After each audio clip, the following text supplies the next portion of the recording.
What's going on, guys, and welcome back to the channel. Today we are going to be talking about what is THCH, as well as a brief introductory package on how to synthesize this so you can better understand. I see a lot of this blowing up in the industry, and so traffic volume is through the roof, and we are going to cover that today. We got quite a bit to go through, so without any further ado, let us go ahead and dive right on in to the content.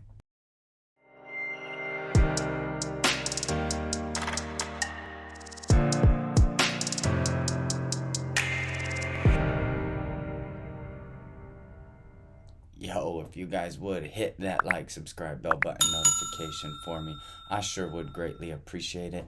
I am Grim from WKU Consulting, and as predetermined, what is THCH? Well, I'm glad you asked. Tetrahydrocannabinol delta 9 THCH delta 9 parahexyl or N-hexyl delta 9 THC is a phytocannabinoid, the hexyl homologue of tetrahydrocannabinol that was first isolated from the cannabis plant material by a group of Italian scientists in 2020, along with the corresponding hexyl homologue of CBD/CBDH. And I'll try to put the link for that scientific research paper. This was isolated from the FM2 strain. This is where THCP came from, and all of those other big 30 times more potent than cannabinoids that you're finding here. However, tetrahydro or delta 9 THCH was previously discovered decades ago as a byproduct isomerization of the synthetic cannabinoid parahexyl. So there was actually a cannabinoid synthesis that happened about 25 years ago, and this was one of the isomerizations predetermined with mass spectra there in that specific reaction. So we actually knew about it, but the Italian scientists were the first ones to isolate that. Unlike previous research, the new isolation in 2020 lent us evidence to the fact that THCH is naturally occurring in the cannabis plant and not only a byproduct of synthesis. So this is where a lot of the laws, the loophole laws, are going to come into play, because yes, in fact, there are some amounts in both the cannabis plant and in the hemp plant. Although in the hemp it's trace amounts, but we'll get into that in just a minute. But so you can actually find this naturally occurring strain specific in the cannabis plant. So that allowed us to see that this is not only a byproduct of isomerization, but also that it is naturally occurring in the plant, trace amounts. Now, we do know that there are some trace amounts, and by trace I mean trace amounts in the in the hemp plant. Hold on, let me just move myself out of the way here so you guys can see all that. We do know that there are some trace amounts in the hemp plant, but it should be noted that in every case they are just that small percentages, trace amounts. If you are buying THCH from a manufacturer that is claiming it is hemp derived, there is a 100% certainty that this cannabinoid was synthesized in a laboratory environment. So you're not going to get any THCH in your nice little vape pen there that was extracted and isolated from the cannabis plant. Not on the market anyway. THCH has the second longest chain, surpassed only by THCP, and is thought to be 10 to 15 times more potent than the delta 9 THC that we all know and love. So THCP is proclaimably, or what is it called? I forgot the word that I'm looking for. Allegedly 30 times stronger than delta 9 THC. And with this one coming at just one chain short, then you are looking at 10 to 15 times more potent than delta 9 THC. It binds to the CB1 and CB2 receptors in the endocannabinoid system the exact same way that the other cannabinoids, all of your other cannabinoids, are going to bond in there. So endocannabinoid system responds the exact same way, creates psychosis the exact same way, or psychological effects the exact same way as all of your other cannabinoids. Notable effects. Although much research is needed, much research. This is very fresh material on the market. Our first reports show some promise in mood elevation and pain relief. Should be noted that patients should be incredibly careful because this cannabinoid is incredibly potent. It is a very, very potent cannabinoid.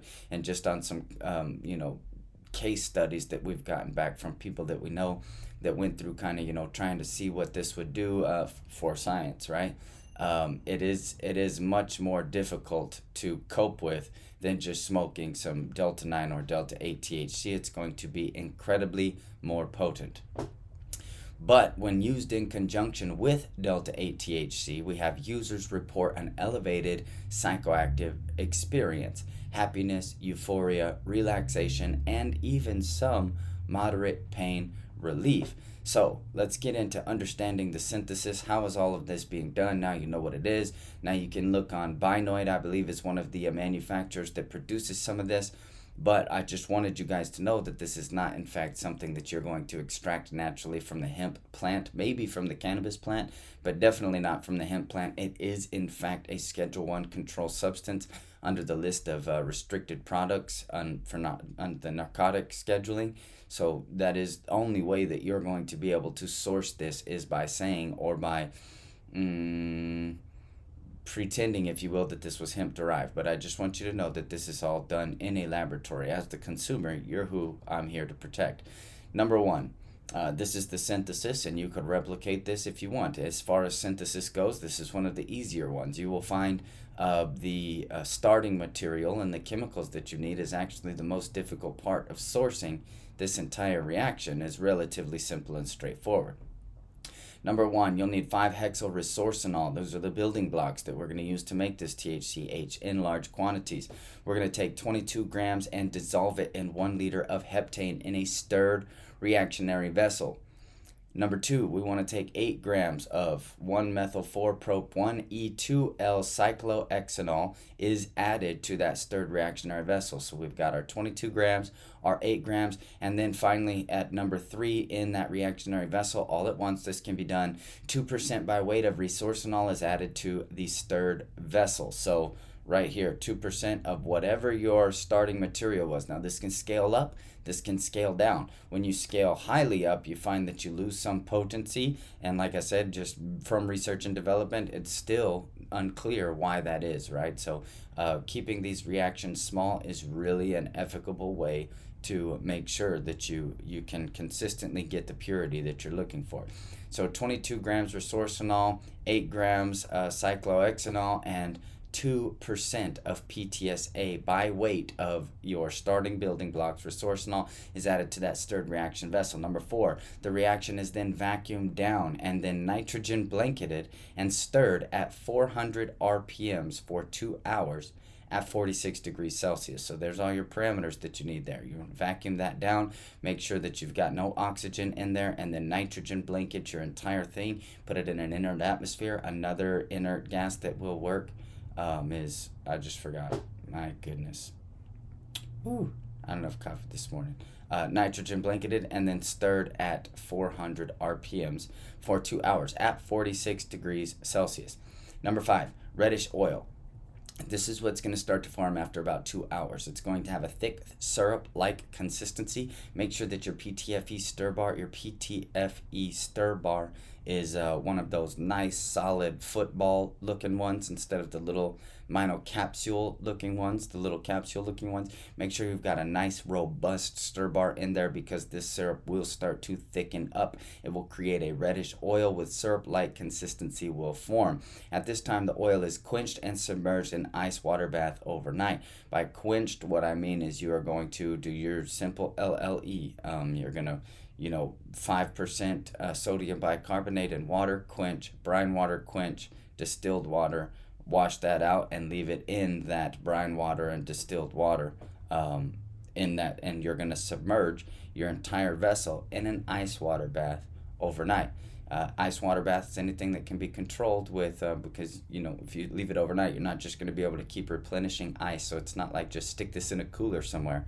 You're going to need something like a water circulator or something that can maintain a 31 degree temperature or a 30 degree Fahrenheit temperature consistently throughout the rest of the night.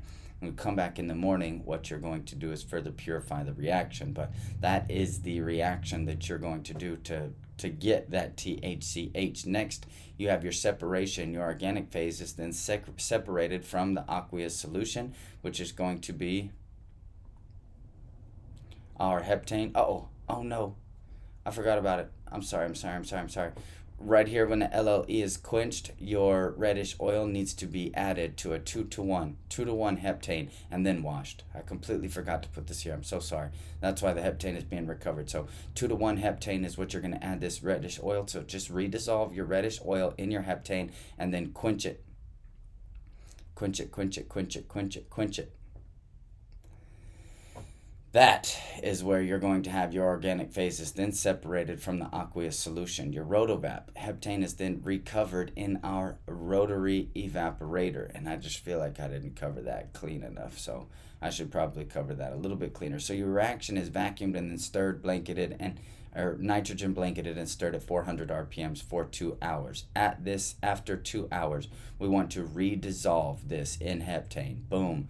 Then with that, your red syrup like form will form. We're going to redissolve that red syrup in heptane and quench it. Do your LLE, so your sodium bicarb water, your brine water, your distilled water, and then submerge that in heptane in an ice water bath overnight. I really do apologize for not making that as clear as possible.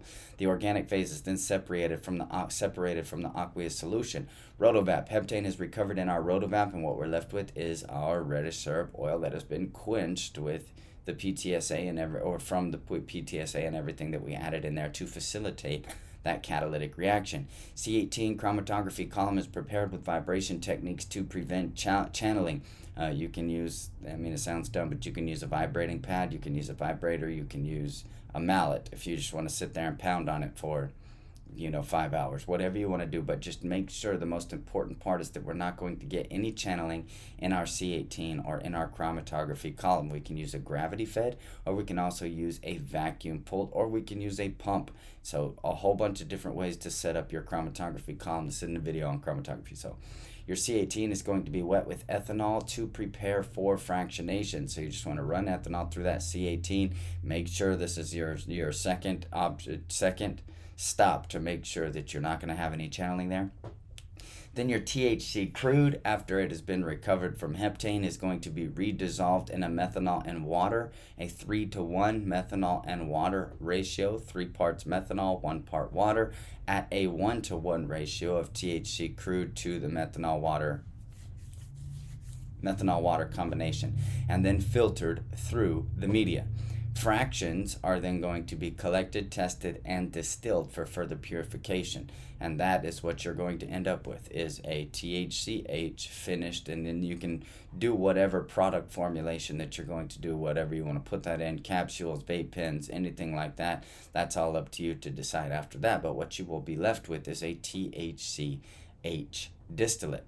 Analysis. Now, I wanted to put this here for anybody that, just because you want to make sure you know what you're getting. And there's a lot of analytical laboratories out there that are like, I don't really know what, we don't have that.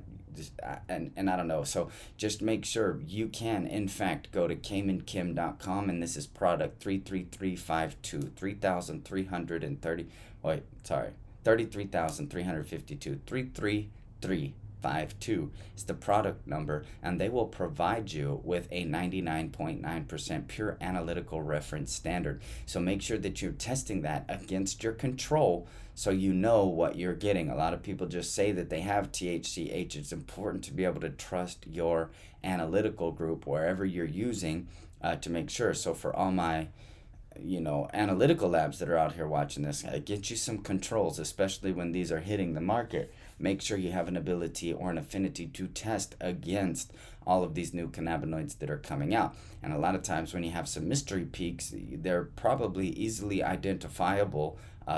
You just got to stock up your repertoire of reference standards. Yes, that's it right there. Boom, there you go. You can go right there, whop it for 514 euros. Very, very cheap, very, very cheap. So, closing. The starting resorcinol can also be synthesized. There's much to learn, so you can start, and we're going to make a video here real soon about how to start, how basically how to synthesize a Livital, which is going to be the building blocks of all THC, right? So you can kind of do some things if you want to build your own THCP, anything like that, but you want to start to build your THC from scratch, then we're going to be doing a video probably next week on how to do a Livital. But anyway, your starting resorcinol can be synthesized as well if you cannot find this resorcinol easily available on the market. There's much to learn about THCH as the market evolves, but as of now, it shows very promising potential for an antidepressant. And because a lot of the people that are utilizing this cannabinoid, they're reporting like these euphoric kind of mood lifting effects. And so that is in 99 out of 100 cases, that's 99% people are basically saying these are the effects that we feel to one degree or another. So as of now, I mean, we need much more clinical research, obviously, and somebody that's accredited behind that. I'm not the person to do that by just asking people how they feel after smoking it, right? But however, we do see that this could be a good solution, as opposed to the barbiturates and things that are being given to depressed people, to kind of lift their mood as an antidepressant. So this could have promising medical results. We all know that that medication that you take for that is just absolutely abhorrible. So we don't want that. And if we can help to combat that, that's definitely what we want to do. It has been a blessing, a privilege, an honor to be able to teach and consult with you guys today. We'll see you in the next video. Peace out.